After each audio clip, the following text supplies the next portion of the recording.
Hey, I'm Andy, and we're back again with some Magic the Gathering Arena, and it's time to open some packs again. The Theros Beyond Death just recently came out at the time of this recording, so we're just gonna open a lot of packs, and hopefully we get some good things. Like the other openings, I've kept myself to little spoilers. I try to keep myself. It's the one thing I try to keep myself spoiler free, but I might keep track of what cards I get just for stat wise, but. Yeah, I'm probably not gonna do the open times 10, or I'll try not to. But let's start off with the first pack. So I don't know what cards are good. I don't know what cards are not good. There's a lot of things like it says first. Does that mean the first card of that I got from the set?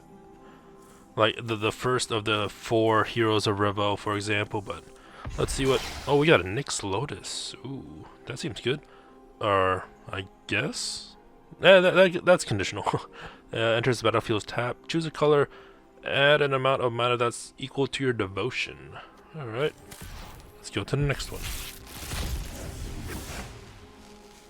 Yeah, there's a lot of I don't know what the first means, but maybe I'll look it up later.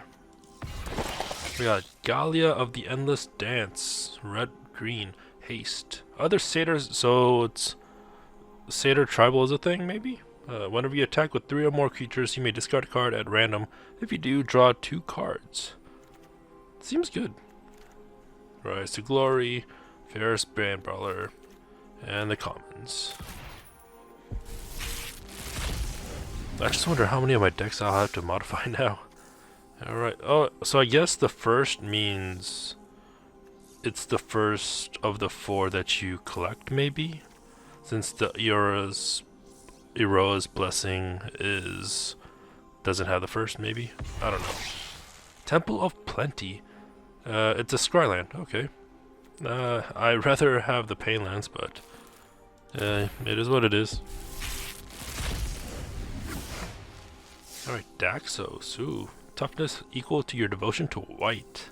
So it'll be at least 2. Whenever another creature you control enters or battlefield dies, you gain a life. That seems a lot, somewhat better than the impersonator. Imperators? The one that whenever a creature enters the battlefield you control, you gain a life. Eat to Extinction. That is some good art. Exile target creature or planeswalker. Look at the top card of your library. You may put that card in your graveyard, so graveyard shenanigans.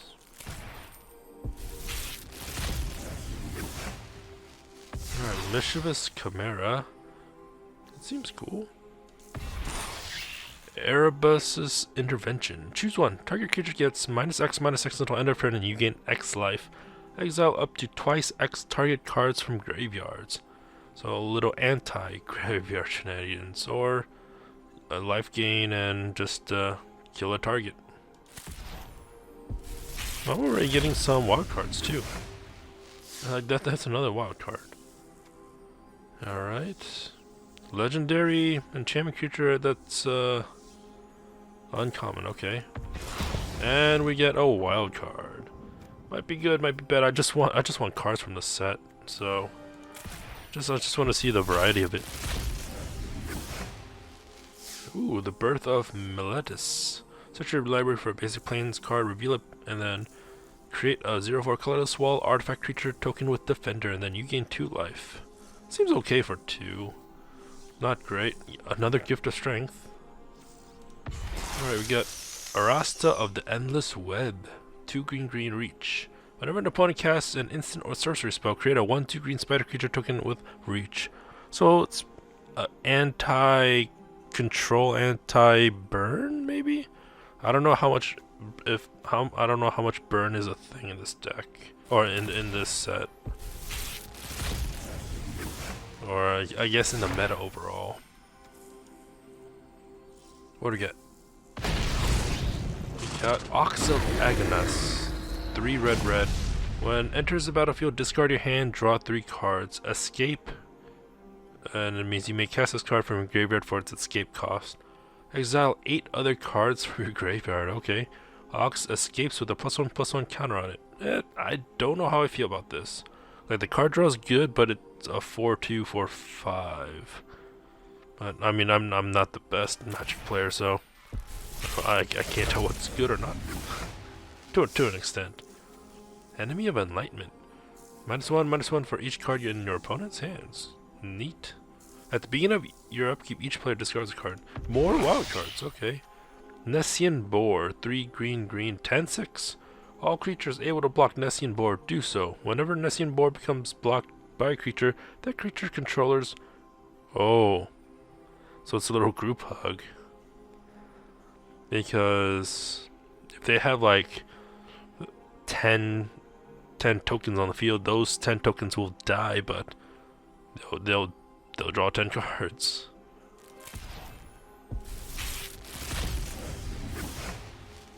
Alright. A lot of firsts still. We got Mantle of the Wolf, 3 green. Enchanted creature gets +4/+4. Whenever the R is put into a graveyard from battlefield, create 2/2/2 green wolf creature tokens. Seems good. I mean, I like aura decks in general. That seems pretty good. Ooh, 6/7 for 6. Here we got Nyxbloom Ancient. It's a mythic. 4 green. Trample. If you tap a permanent for mana, it produces 3 times as much of that mana. That seems really good. I'm not gonna lie. That seems really good, especially in a... If you have the Wilderness Reclamation, where it just untaps all lands, and I think Leyline of Anticipation, that combo's bonkers already. Just add this, you get 3 times. So I don't know if you have 2 of these out. Yeah, I don't know if you have 2 of these out. That means, is it multiplicative, or so if you tap a permanent for mana, does it produce 6 or does it produce 9 times? If it's multiplicative, then that's insane. I can see what's a mythic. Anyways, on to the next one. Alright, a Moss Fight. Ooh, more Death Touch. I like Death Touch. Alright, our first Planeswalker. Calyx, Destiny's Hands, 2 green, white. Look at the top 4 cards of your library. You may reveal an enchantment card from among them and put that card into your hand. Put the rest on the bottom of your library in a random order. So it's kind of like Tamio, but not as good. Exile, yeah, Tamio's for the graveyard. Exile target creature or enchantment you don't control until target enchantment you control leaves the battlefield. Okay, that seems interesting. Return all enchantment cards from your graveyard to the battlefield. Alright. Enchantment creature is a thing in this set too, as I noticed. So, it brings those back. That's pretty great. Elspeth Conquers Death. 3 white. Exile target permanent and opponent controls with converted mana cost 3 or greater. Non-creature spell user opponent's cast cost 2 more to cast until your next turn. Return target creature or planeswalker card from your graveyard to the battlefield. Put a 1/1 counter or a loyalty counter on it. Okay.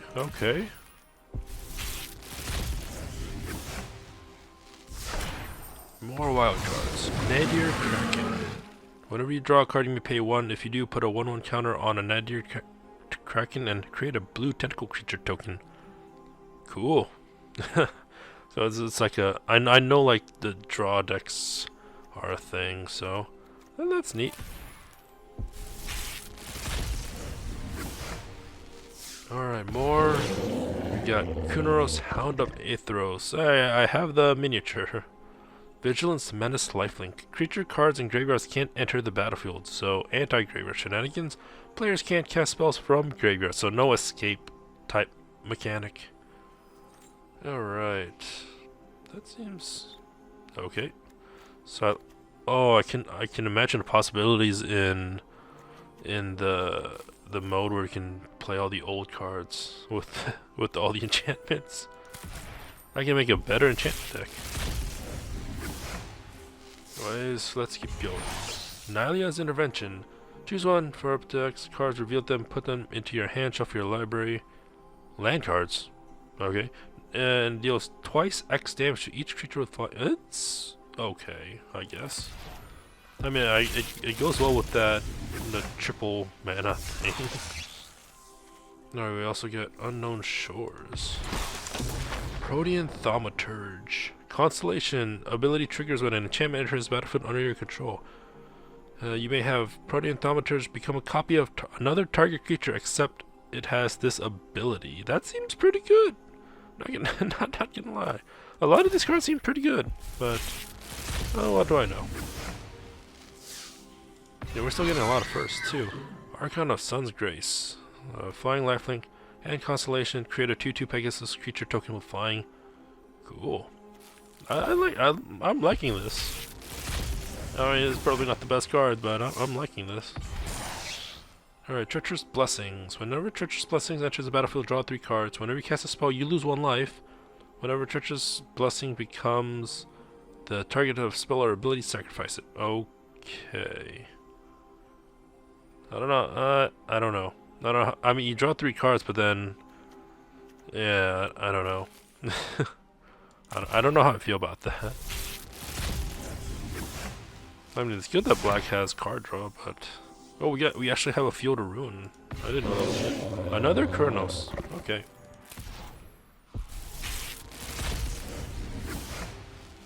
Alright, the first starts starting to become less apparent. We got a Clovis, God of Destiny. Indestructible as long as your devotion to red and green is less than 7 and isn't a creature. At the beginning of your pre-combat main phase, exile target card from a graveyard. If it was a land card, add red or green. Otherwise, you gain 2 life and it deals 2 damage to each opponent. Okay.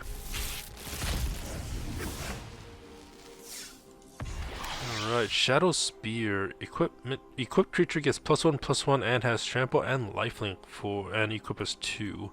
And 1 permanents your opponents control lose hexproof and indestructible until end of turn. That seems pretty good.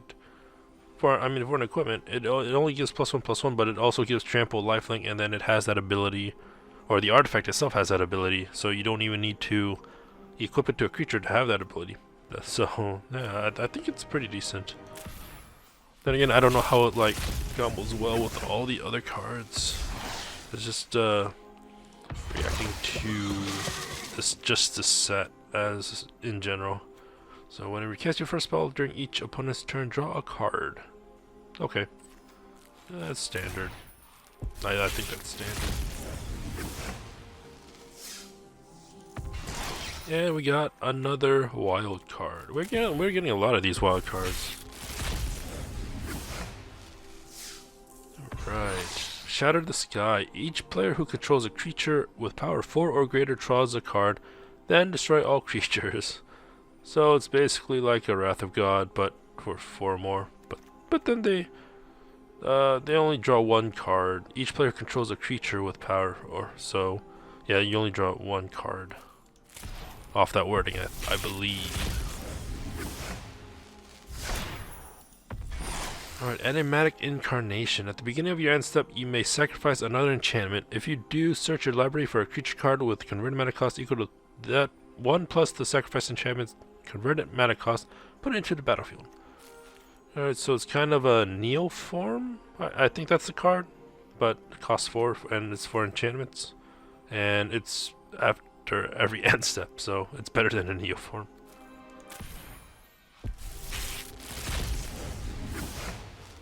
Alright. More Unknown Shores. And another Nessian Boar. I mean, it's helping me get my wild cards too, so that's nice. Siona, Captain of the Pilius. Pilius? I can't say that. I like that art. That art seems cool. Target player puts the top 4 cards of their library into the graveyard. Okay. So, I mean, that's probably going to get into my mill deck. Another Mantle of the Wolf.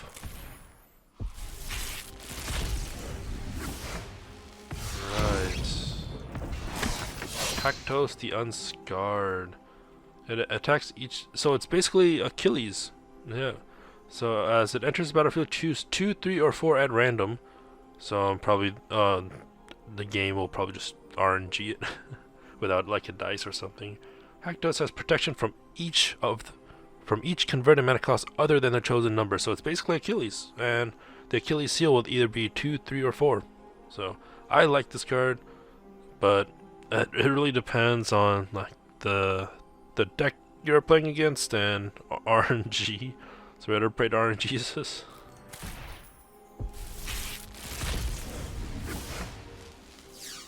Right, Heliod, Suncloud. I like the spear when in the original Theros set, or was it Theros or Theros block? But indestructible. As long as your devotion is less than 5, it's not a creature. Whenever you gain life, put a +1/+1 counter on target creature or enchantment you control. And 1 white, another target creature gains lifelink until end of turn. And this seems pretty good. Not gonna lie, I like that. I like that. Alright, another nesting board. That's 3. Wow. So that we're about halfway done here.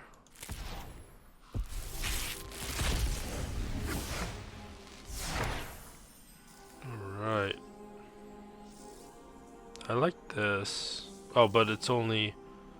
Oh, it's all creatures and enchantments you control. Neat. Another hippocamp. Okay. Oh, yeah, a lot of firsts. Your devotion to each color in each combination of colors is increased by 1. And it's, if you control a god, demigod, or legendary, gain a life, and tap to add 1 mana. It seems good with Heliod, honestly. We got Perforos now, Bronze-Blooded. Other creatures you control have haste, 2 red. You may put a red creature card or an artifact creature card from your hand onto the battlefield. Sacrifice it at the beginning of the next end step. So that seems really good, because it automatically gets haste due to the ability before it. So seems good.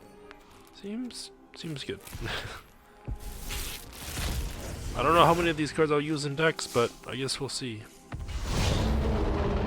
Nylia, now the green god.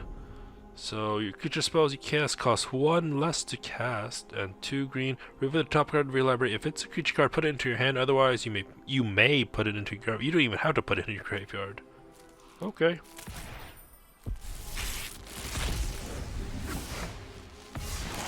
Hey, gold wild card. I need a lot of rare wild cards.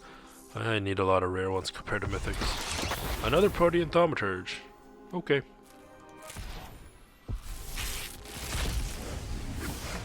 Right. I know I shouldn't be like glossing over the uncommons, but I think the main Croxa.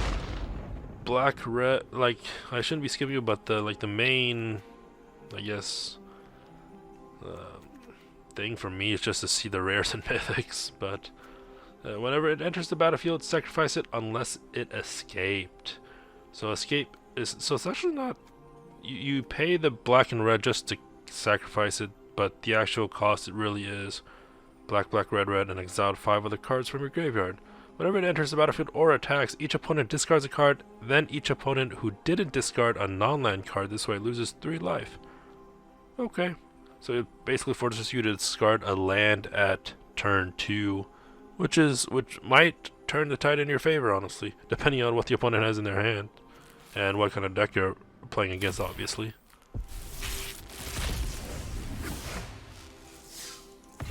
Alright, another wild card. I think this is the first time it doesn't have all firsts.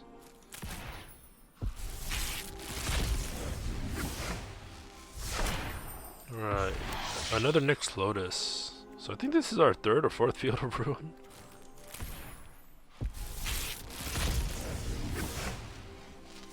Right, more wild cards. Tectonic Giant. Whenever attacks or becomes the target of a spell an opponent's control, choose 1. 3 damage to each opponent. Exile the top 2 cards of your library. Choose 1 of them. Until your next turn, you may play that card. Seems interesting. I like that. Not broken, but interesting. Alright, ooh, there's another Leonin. Whenever it dies, exile target card from opponent's graveyard. Heliod's Intervention. X white. Choose 1. Destroy X target artifacts and or... That seems pretty good. And target player gains twice X life. Like, you don't even need to be like destroy all artifacts and or enchantments with CMC X. It's just destroy X target ones. That seems like better than a Return to Nature or Plummet, honestly. And it's in white too. You think that would be like a green thing? Rasta. Alright. Let's keep going. Oh, I should have seen what that red card was. That seemed pretty interesting based off what I briefly skimmed. Storm's Wrath, 2 red. Deals 4 damage to each creature and each planeswalker. Small board wipe-ish for like aggro. Or I mean, it's if the opponent's playing aggro, it's kind of a board wipe. A lot of wild cards. Don't know why. Right, reveal the top 6 cards of your library. An opponent exiles a non-land card from among them. Then you put the rest in your hand. That opponent may cast the exiled card without. So, it's a little bit of a trade-off. It's something that the opponent might play, while it gives you 5 cards. Then again, if you draw like 5 land and 1 non-land, then it's kind of more beneficial to the opponent, but that's what it is. Right. Underworld Breach. Each non-land card in your graveyard has escape. The escape cost is equal to the card's mana cost plus exile 3 other cards from your graveyard. At the beginning of the end step, sacrifice Underworld Breach. Alright, so you can only play it basically that turn.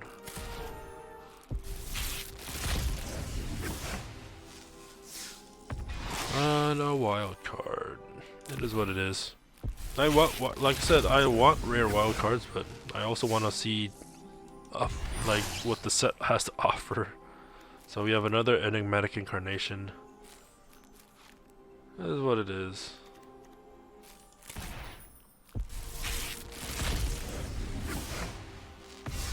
And another rare wild card. Thassa's Oracle. Whenever it enters the battlefield, look at the top X cards where X is your devotion to blue, so it's at least 2. Put one of them on top of your library and the rest on the bottom of your library in random order. If X is greater than or equal to the number of cards in your library, whoa, that's a thing. If X is greater than or equal to the number of cards in your library, you win the game. Obviously, you probably won't win with it when you drop it on turn 2, but if you're trying to do like a self mill and then you play it, then you might be able to pull it off. That seems pretty interesting to pull it off. I don't know how reliable, like the reliability of it is, but that seems like an interesting win con.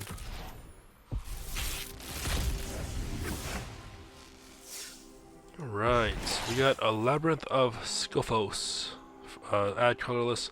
4 tap, remove targeting, attacking, or blocking creature for combat. So it's like a Maze of Ith, but worse. Because I think Maze of Ith doesn't produce a mana, I believe. It's just tap, remove target, attacking, or blocking creature from combat. So this is like a slightly worse, or I mean it's a worse Maze of Ith. So at least they're trying to reprint Maze of Ith without being Maze of Ith. Alright, we got another Perforos. Let's keep going. We're almost there. Underworld Dreams. Whenever an opponent draws a card, it deals 1 damage to that player. Okay. I think I have this card from another set, physically. Alright, the Akroan War. Gain control of target creature for as long as the Akroan War, so at least 3 turns. Until your next turn, creatures your opponents control attack each combat if able. Each tapped creature deals damage to itself equal to its power. Interesting. It won't do Nyxborn Colossus any. I mean, it won't hurt it because it's a 6/7, but yeah, interesting. Alright, we got another Calaf. Alright, we got our Ashiok. Technically our second one because I pre-ordered it and gave me an Ashiok. So 3 blue black. Create a 2/3 blue and black nightmare creature token with whenever this creature attacks or blocks, each opponent exiles the top 2 cards of their library. Return target non-land permanent to its owner's hand, then that player exiles a card from their hand. So if they have no cards, you can just easily do it to remove a non-land permanent. You may cast up to 3 face-up creature cards, or 3 face-up cards your opponents own from exile without paying their mana cost. Cool. Yeah, that seems pretty good because of the nightmare. Like you obviously can't just -3/-3/-3 over and over because you need a +1 at some time. All right, last 10, final 10, top 10, whatever you want to call it. Phalanx tactics. Ooh, each other. Yeah, that seems nice. Tempo Malice, so it's the black-red. It's Rakdos version of the Scryland. Not much to say about it. Another Protean Thaumaturge. Yep.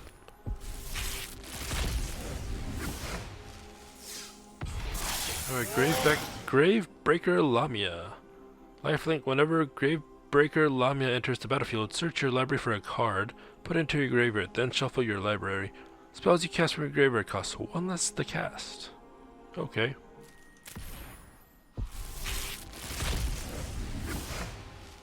Right. We got another Heliod. And yeah. 6 left.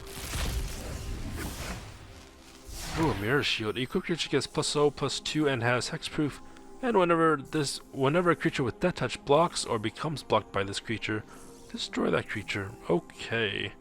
So, I mean, it doesn't really stop my Death Touch deck because it primarily doesn't deal with with attacking basically. But yeah, that I can see how slightly annoying that can be.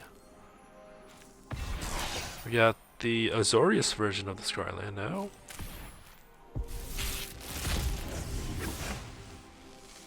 Right, what do we get? We got Ephemia the Cacophony.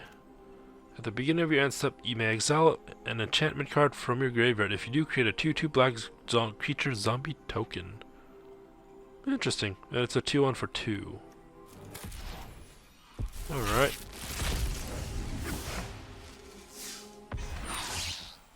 Alright. Timurit Calls the Dead. That is a creepy picture. Put top 3 cards of your library into your graveyard, then you may exile a creature card or an enchantment card from your graveyard. If you do, create a 2/2 black zombie creature token for 1 and 2. Then for 3, you gain X life and scry X, where X is the number of zombies you control. Alright, 3 left. Let's see if they're good. I mean, that mythic wildcard is pretty good. Another Perforos, that is not good. I kind of want to see some variety.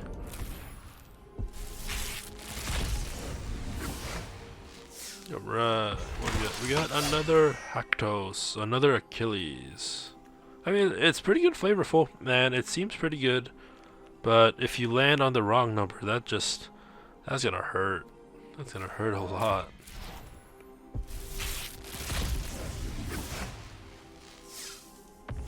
Alright, another Nadir Kraken. I mean, it seems good. It seems good, but I don't know how good. Probably under my tier that puts me in. It'll be decent, but yeah, that has been the opening of 61 cards.